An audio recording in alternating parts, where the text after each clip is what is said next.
Welcome to Historical Insights. Before we dive in, please like, share, and subscribe to our channel. Years passed after Abram's birth, marking the beginning of our tale. Abram's father, Terah, made a daring move in the early years of human civilization, attempting to relocate his family from Ur in the land of the Chaldeans to Canaan. However, he ended up settling in Haran. While in Haran, Abram was called to fulfill the purpose that his father had been unable to achieve. The Lord commanded Abram, "Go from your land, your relatives, and your father's house to the land I will show you. I will make you into a great nation, bless you, make your name great, and you will be a blessing. I will bless those who bless you and curse anyone who treats you with contempt. All the peoples on earth will be blessed through you." It's important to note that ancient Hebrew readers and writers understood Abram and his family as pagan polytheists, worshippers of multiple gods. Despite this, the story of Abram powerfully showcases one of God's most remarkable attributes, his mercy. Instead of inflicting the punishment humanity deserved, God presented Abram with a choice. Abram faced a decision to exalt the God who had revealed himself or to weigh God's commands against the promises of other deities. He was presented with two paths, a tree of life or a tree of choosing right from wrong for himself. Abram chose to follow the Lord's command. Lot accompanied him, and at the age of 75, Abram left Haran. He took his wife Sarai, his nephew Lot, and their possessions, setting out for the land of Canaan. Upon arriving, Abram traveled to Shechem, where the Lord appeared to him and said, "To your offspring I will give this land." And so Abram built an altar there to the Lord who had appeared to him. From there he moved on to the hill country east of Bethel, and pitched his tent with Bethel on the west and Ai on the east. He built an altar to the Lord there too, and he called on the name of the Lord, and then Abram journeyed by stages to the Negev. As Abram and his company travel around the land of which God had called them, they realize that the chaos of the uncreated order has taken over. There is a famine, a severe famine. Abram's journey from here on begins to be peppered with doubt and anxiety. Has he actually given up everything he had known to follow a God he had not known? Abram thinks he understands the right thing to do, but in our tale of twists and turns, that seldom will be the case. Abram commands his company to flee the land that God had called them to the land of Egypt. As Abram and his wife Sarai approach the land that they're fleeing to, Abram says to his wife, "Look, I know what a beautiful woman you are. When the Egyptians see you, they will say, 'This is his wife,' and they will kill me, but let you live. Please say you're my sister, so it will go well for me because of you, and my life will be spared on your account." Though to Abram this may seem like the right thing to do, Abram's distrust in the God that has protected them is painfully apparent, and when Pharaoh sees Sarai, he is overcome. The Egyptians see her beauty and they seize her. And since Pharaoh thinks Abram is her brother and would more than like to win his favor, he treats Abram like a king. But God is none too pleased. Not only has Pharaoh acted unjustly in his desire to take whomever he pleases, like Lamech, but God is determined to see justice brought forth for his people. He strikes the land of Egypt with a series of severe plagues. And when Pharaoh finds out the truth about Sarai, he becomes terrified of the powerful God that has come up against him. He sends Abram and Sarai away with a multitude of possessions. But now, Abram and his family have another problem. They've become so wealthy that they can't all fit in the land.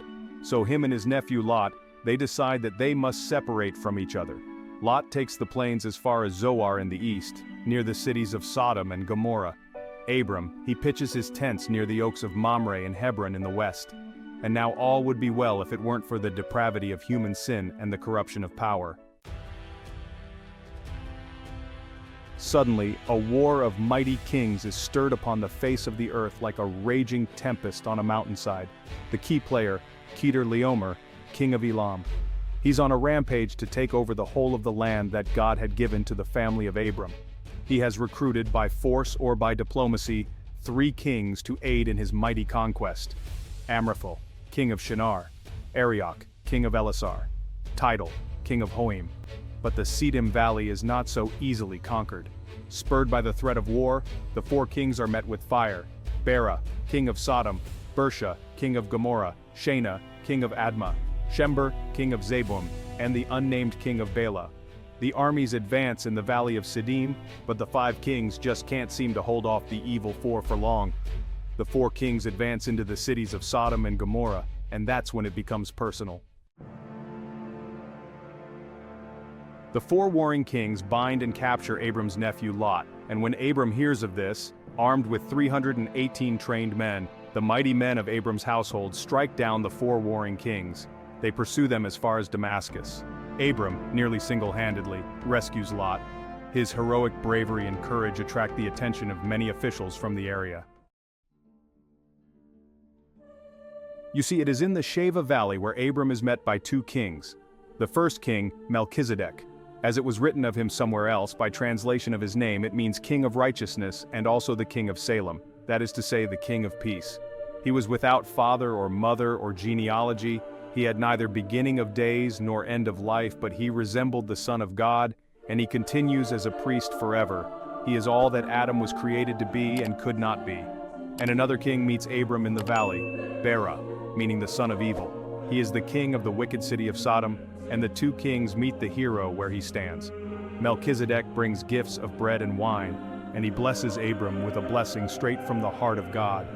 By all accounts, a mere offering of bread and wine would seem weak, but in comparison to the son of evil, king of Sodom, that offering is absolutely nothing.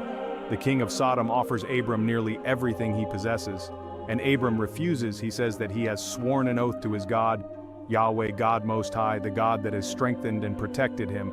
Abram says that he promised that God that he would not take anything from the king of Sodom, lest the son of evil claim he made Abram rich and require a return blessing. Out of sheer gratitude, Abram humbly gives 1/10 of everything he owns to the house of Melchizedek, priest king of righteousness and peace.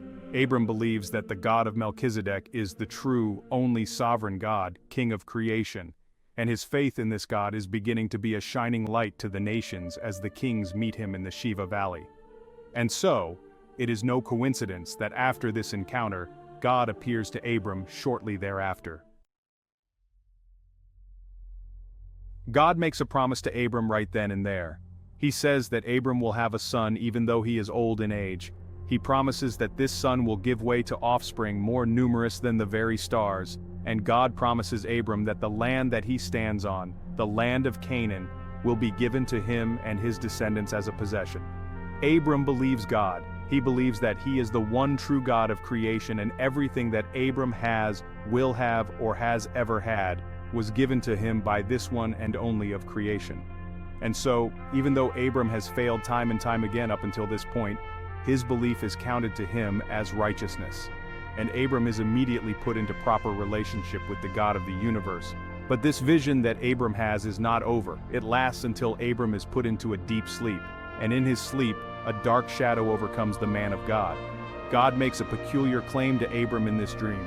He says that his kindred will be foreigners in a land for 400 years before God brings judgment upon the nation that will enslave them. Well, a long time passes after this vision, you see, and Abram and Sarai are now nearly 100 years old and they still have no children. How will their offspring be more numerable than the stars? How will they take over the land that God had promised them? How will there be a man to come from the seed of the woman and crush the head of the snake that is going to enslave them? Well, Sarai begins to scheme, and her schemes lead her to an idea that seemed right in her own eyes, that although she cannot serve Abram by becoming pregnant, her servant Hagar can. And so, Abram conceives with his servant Hagar, and she bears a child that they name Ishmael. God appears to Abram shortly after this. He appears to Abram and he commands, "I am God Almighty. Live in my presence and be blameless. I will set up my covenant between me and you, and I will multiply you greatly." And Abram falls on his face in reverence. And as God metaphorically picks up his head, he renames him to Abraham, the father of many nations. You see, in the chaos of creation, God creates order when he speaks it into existence, and begins to order the created realm by ordaining names to all that he creates. And so when God changes Abram's name to Abraham, not only does he remind him of the promise that will come to pass, but he also firmly establishes his relationship to Abraham, that he has ordered Abraham's life and the events therein, and will continue to do that until and even beyond Abraham's death. From here on, the sign of circumcision will represent how Abraham and his kin are grafted into the household of faith. It represents cutting away the sin and the failure of human depravity. His promise is reassured in the heart and the mind of Abraham that in spite of his own failings, in spite that Abraham and his family choose deliberately time and time again to do what is right in their own eyes, God will bring forth from Abraham a mighty king. And God will continue to be the God of Abraham. God's promises to Abraham will be maintained, even if Abraham and his family breach this covenant. We can see the light of the snake crusher from the early chapters of this book filling the hearts and minds of the people of God. God changes Sarai's name here also to Sarah, and while both names mean princess, the addition of the H align her powerfully with the God of all creation, and thus, from her, the children that they will bear together, subduing the earth under God's rule. 1 year passes. God appears to Abraham and Sarah again by the oaks of Mamre. Abraham is 99 years old at this point, well past the age to have children, and yet God assures them that in 1 year God will bless them with a child. Meanwhile, God goes to the oaks and stares out over the valley. He is going to destroy Sodom and Gomorrah for their idolatrous wickedness, the very city where Lot and his family have pitched their tents. Abraham, now grafted into this monotheistic care of the one true God, is about to be tested. When we left the light of the garden, we were promised that one day would come a man to crush the head of the evil serpent. This man would have to rule over creation with the magnanimity of God himself, all that Adam could not do. That means that he would have to rule in righteousness and with justice. And so, to test the strength of Abraham's character, God shows Abraham what he will do. His plan is to judge the cities of wickedness that have perverted any concept of righteousness and justice. Abraham pleads with God 8 times. He says if he can find a certain number of righteous people in the city, then God would be unjust to destroy the cities. God thinks the same way. Eventually, Abraham and God agree that if just 10 righteous people, if 10 people align with God's concepts of righteousness, then he will not destroy the city for the sake of the 10. And so, 2 angels go and investigate the city. And when they step into the town square, Lot, Abraham's nephew, sees them and bows low to the ground, recognizing them to be righteous royal men. He pleads with them that they not stay long in the square, for the men of the city are evil. Reluctantly, the men go with Lot back to his house, when suddenly, there comes a bang on the door. A crowd of people have gathered outside of Lot's house, seeing that he has brought 2 mysterious men into the house. They demand that Lot bring out the men so that they can commit unspeakable sexual acts towards them.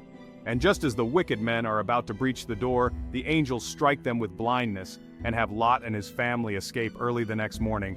And as the family of Lot is running, a mixture of fire and sulfur pour forth from the sky as the chaos of creation is undone on itself. Once again, when Abraham sees that the city had been destroyed and not 10 righteous people were found there, he decides to move his family to the Negev.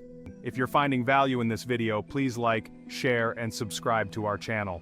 With his new name, a new God, and newfound mercies, they traveled back to where they started. But in an almost comic series of parallel events, the king of the land, Abimelech, wants to take Sarah as his wife. But God comes to Abimelech in a dream that night and threatens the mighty king for taking another man's wife. When Abimelech pleads his innocence, the identity of Sarah is then revealed to him, and he too becomes terrified of the man that he has taken to be a prophet. In his rushed fear, he gives Abraham an immense amount of possessions and makes it known that they are welcome to dwell in the land peacefully all they would like. It is after this that the Lord visits Sarah. When Isaac is born, the Lord protects Hagar and her son Ishmael when Sarah demands that they be sent into the eastern wilderness. Abraham gives them provisions for the journey, and God meets the servant and her son by a river. God promises that Ishmael will grow old and father many kings, and we learn that from the son of Abraham. Ishmael fathers the 12 princes of Arabia. Meanwhile, Abimelech returns to greet Abraham and Sarah. He's been watching the growth of this immense family, and is likely worried that Abraham will overtake the land of the Philistines that he's the king of. And so, the two set up an agreement to stay clear of each other's way and maintain their amicability in future generations. Because of the peace that had now been brought upon the family, Abraham plants a tamarisk tree and he worships God, claiming him to be the one true everlasting God of creation. God calls out to Abraham. "Here I am," he answered. "Take your son," God says, "your only son Isaac, whom you love. Go to the land of Moriah and offer him there as a burnt offering on one of the mountains that I will tell you about." And so Abraham got up early in the morning, he saddled his donkey, and took with him 2 of his young men and his son Isaac. He split wood for a burnt offering and set out to go to the place that God had told him about. On the 3rd day, Abraham looked up and saw the place in the distance. And then Abraham said to the young men, "Stay here with the donkey. The boy and I will go over there to worship, and then we'll come back to you." Abraham took the wood for the burnt offering and laid it on his son Isaac. The hill that Abraham sees in the distance for Isaac will bear many names over the centuries, but in Aramaic, the name of that place was Golgotha, the place of the skull. Has Abraham made a terrible mistake here? After all, he spent a great deal of time bargaining for the life of his nephew Lot, which proved his sense of righteousness and justice. He, of all people, knows that God will listen to his plea. He, of all people, knows God's mercy. But when it comes to his son, he stays silent. To be fair, Abraham's life had been given to him by the God that he now worships. Will God's mercy fail? Will God pronounce judgment on Abraham for sacrificing his son, even if that is a failure on Abraham's part? Will God pronounce judgment on Abraham for withholding his son, even if that's a failure on Abraham's part? The question to ask is this: will God's mercy fail for those he calls righteous? As Abraham lays his son bound on the altar, his hand raises with a sharpened knife, "Here I am." And then he said, "Do not lay your hand on the boy. Don't do anything to him. For now I know that you respect me as a God above all other gods." Abraham looked up and he saw a ram caught in the thicket by its horns, and so Abraham went and took the ram and offered it as a burnt offering in place of his son. And Abraham named that place, "The Lord will provide, Jehovah Yireh." So it is said, it will be provided on the Lord's mountain. Abraham considered that God was able even to raise him from the dead, from which, figuratively speaking, he did. Abraham's life had been given to him by the God that he worshipped, his wealth, his son, and perhaps most importantly, a sacrifice. The very sacrifice that proves Abraham's commitment to trust God's authority. The very sacrifice that reveals a profound display of God's faithfulness. God reassures Abraham of the covenant that they had made.